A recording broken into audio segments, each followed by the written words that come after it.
नमस्कार दोस्तों, स्वागत है आप सभी का आज के मुख्य समाचार के इस वीडियो में। जी हां दोस्तों, मोदी सरकार की तरफ से बड़ी और महत्वपूर्ण खबर की अपडेट निकल कर आ रही, जिसकी सटीक जानकारी हम आपको इस वीडियो में देंगे। बस आप इस वीडियो के साथ अंत तक बने रहिए। इसी के साथ दोस्तों, आज की बड़ी खबरों में आपको बताएंगे कि बदल गया आपका आधार कार्ड, अब एटीएम कार्ड की तरह बनेगा नया आधार कार्ड। और अगली बड़ी खबर की बात करें तो अब युद्ध होगा, बातचीत से नहीं मान रहा चीन, एलएसी पर 60,000 सैनिक किए तैनात। और अगली बड़ी खबर की बात करें तो खाने के तेलों में दाम में लगातार इजाफा, सरसों का तेल का भाव 160 तक पहुंचा है, आम आदमी की बड़ी मुश्किलें। और अगली बड़ी खबर की बात करें तो ट्रेनों में आसानी से मिलेगा कंफर्म टिकट, रेलवे ने की डिब्बों में सीटें बढ़ाने की तैयारी। और अगली बड़ी खबर की बात करें तो पीएम मोदी ने लॉन्च की स्वामित्व योजना, ग्रामीणों की जिंदगी में आएंगे ये बड़े बदलाव और अब आसानी से मिलेगा लोन। और अगली बड़ी खबर की बात करें तो वाहन चालकों को बड़ी राहत, हाई सिक्योरिटी नंबर प्लेट न होने पर नहीं होगा चालान। और अगली बड़ी खबर की बात करें तो प्रवासी मजदूरों के लिए किराए के 50,000 घर बनाएगी सरकारी पेट्रोलियम कंपनियां। पूरी खबर जानने के लिए बने रहिए हमारे साथ में। जी हां दोस्तों, ऐसी और भी कई बड़ी खबरों की अपडेट निकल कर आ रही है, जिसकी सटीक जानकारी आपको इस वीडियो में देंगे।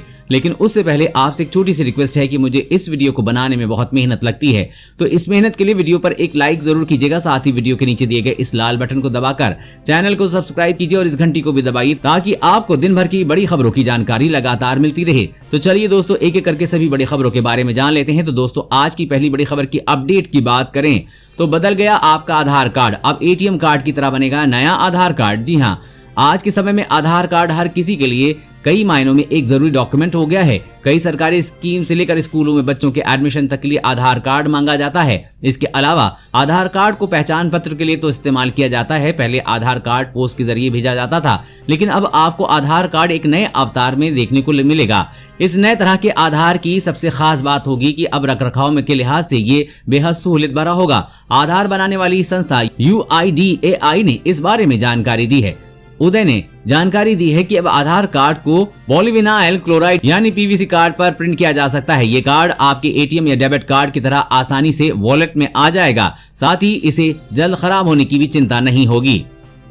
और अगली बड़ी खबर की बात करें तो अब युद्ध होगा, बातचीत से नहीं मान रहा चीन, LAC पर 60,000 सैनिक किए तैनात। जी हाँ, पूर्वी लद्दाख में 5 महीने से जारी गतिरोध के बीच अमेरिकी विदेश मंत्री माइक पोम्पियो ने बड़ा दावा किया है। उन्होंने कहा है कि चीन ने भारत की उत्तरी सीमा पर 60,000 सैनिक तैनात किए हैं। साथ ही पोम्पियो ने चीन के खराब बर्ताव और क्वाड समूह के देशों के लिए नजर आ रहे खतरों को लेकर चीन की कम्युनिस्ट पार्टी की सरकार की खिंचाई की। उन्होंने कहा कि भारत, ऑस्ट्रेलिया, जापान और अमेरिका को चीन की ओर से पेश खतरों से जुड़े वास्तविक जोखिम हैं। इधर अमेरिका के राष्ट्रीय सुरक्षा सलाहकार ने कहा है कि भारत से लगती सीमा पर ताकत के बल पर नियंत्रण करने की चीन की कोशिश उनकी विस्तारवादी आक्रामकता का हिस्सा है। ये कबूलने का वक्त आ गया है कि बातचीत से चीन अपना आक्रामक रुख नहीं बदलने वाला है। इधर चीन के रवैये को देखते हुए भारत भी अलर्ट है। भारतीय सेना LAC पर पूरी सतर्कता बरत रही है। भारतीय वायुसेना चीन से निपटने के लिए अपनी तैयारी में जुट गई है।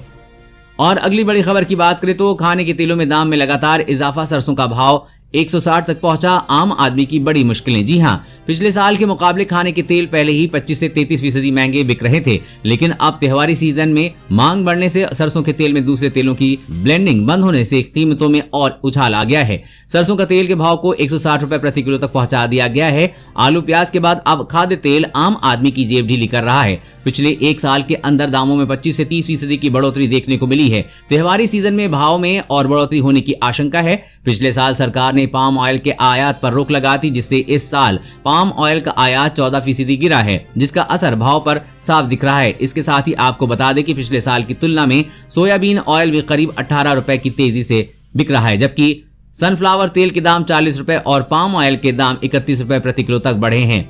रही सही कसर, FSSAI ने सरसों के तेल की ब्लेंडिंग पर रोक लगा कर दी है। ब्लेंडिंग पर 1 अक्टूबर से रोक के बाद सरसों के तेल के दाम काफी तेजी से बढ़ रहे हैं। एक हफ्ते में कीमतों में 10 से 15 रुपए का इजाफा देखने को मिला है। और अगली बड़ी खबर की बात करें तो ट्रेन में आसानी से मिलेगा कंफर्म टिकट, रेलवे ने की डिब्बों में सीटें बढ़ाने की तैयारी।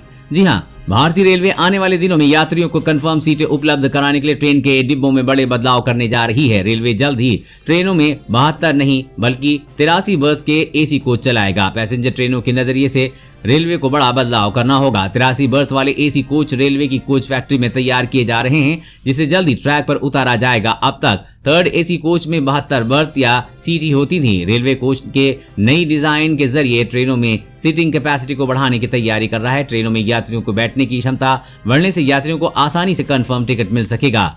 और अगली बड़ी खबर की बात करें तो प्रवासी मजदूरों के लिए किराए के 50,000 घर बनाएगी सरकारी पेट्रोलियम कंपनियां।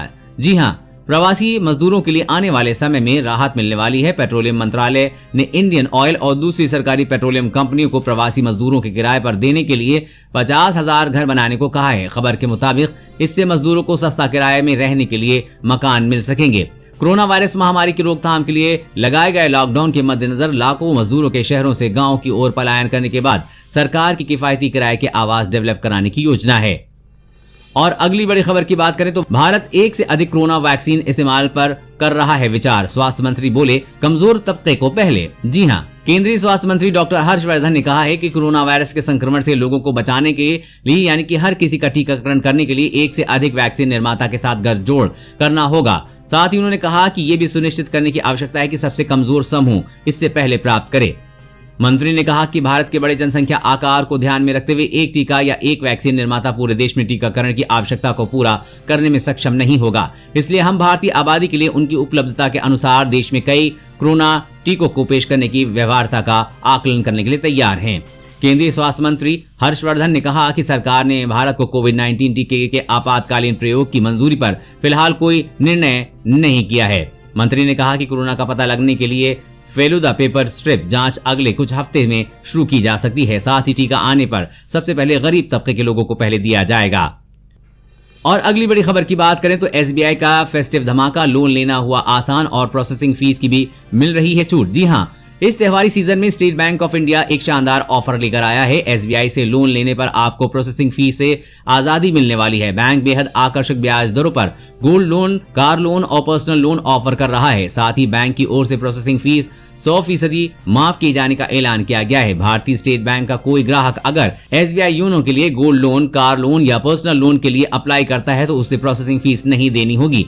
वहीं बैंक की ओर से लोन का अप्रूवल भी जल्दी मिल जाएगा। एसबीआई की ओर से खुशियों की सौगात ऑफर के तहत त्योहारों में कार लोन मात्र 7.50% ब्याज दर पर दिया जा रहा है। वहीं गोल्ड लोन के लिए भी ग्राहकों को 7.50% ब्याज की देना होगा। अगर कोई ग्राहक इस ऑफर के तहत पर्सनल लोन लेता है तो उसे 9.60% ब्याज देना होगा। और अगली बड़ी खबर की बात करें तो पीएम मोदी ने लॉन्च की स्वामित्व योजना। ग्रामीणों की जिंदगी में आएंगे ये बदलाव और अब आसानी से मिलेगा लोन। जी हाँ, प्रधानमंत्री नरेंद्र मोदी ने आज स्वामित्व योजना के तहत प्रॉपर्टी कार्ड बांटने की योजना का शुभारंभ किया है। इस योजना के तहत लगभग 1 लाख भू संपत्ति मालिक अपने मोबाइल फोन पर एसएमएस के मिलने वाले लिंक से संपत्ति कार्ड डाउनलोड कर सकेंगे। इसके बाद संबंधित राज्य सरकारें फिजिकल तौर पर संपत्ति कार्ड बांटेंगी। इस मौके पर प्रधानमंत्री ने कई लाभार्थियों से भी बात की है। इस मौके पर पीएम ने कहा कि स्वामित्व योजना ने देश के गांव और गरीब लोगों को बड़ी ताकत दी है। पीएम ने कहा है कि स्वामित्व योजना के तहत दिया गया दस्तावेज एक कानूनी कागज है। इस योजना से देश के गांवों में ऐतिहासिक परिवर्तन आएगा। आत्मनिर्भर भारत अभियान की दिशा में ये बड़ा कदम है। गाँव में रहने वाले लोग स्वामित्व योजना के तहत आत्मनिर्भर बनेंगे। अगले 4 साल में हर गाँव में इस तरह के प्रॉपर्टी के कागज देने का प्रयास किया जाएगा। इस योजना से गांव में जमीन से जुड़े जायदाद विवाद खत्म हो जाएंगे। इस योजना से भू संपत्ति मालिक अपनी प्रॉपर्टी को वित्तीय संपत्ति के तौर पर इस्तेमाल कर सकेंगे। इसका इस्तेमाल लोन के लिए अप्लाई करने सहित अन्य आर्थिक लाभ के लिए भी किया जा सकेगा। और अगली बड़ी खबर की बात करें तो वाहन चालकों को बड़ी राहत, हाई सिक्योरिटी नंबर प्लेट न होने पर नहीं होगा चालान। जी हां, दिल्ली में फिलहाल वाहनों पर हाई सिक्योरिटी नंबर प्लेट न लगाने पर चालान नहीं किया जाएगा। दिल्ली के परिवहन मंत्री कैलाश गहलोत ने कार्रवाई नहीं करने के आदेश जारी किए हैं। कैलाश गहलोत ने इस विषय में जनता की शिकायतों को दूर करने के लिए सभी हितधारकों के साथ एक उच्च स्तरीय बैठक भी की है। बैठक के दौरान परिवहन मंत्री ने वाहन मालिकों द्वारा अपने वाहन पर high security number plate fit करने के संबंध में आने वाली समस्याओं पर चर्चा की।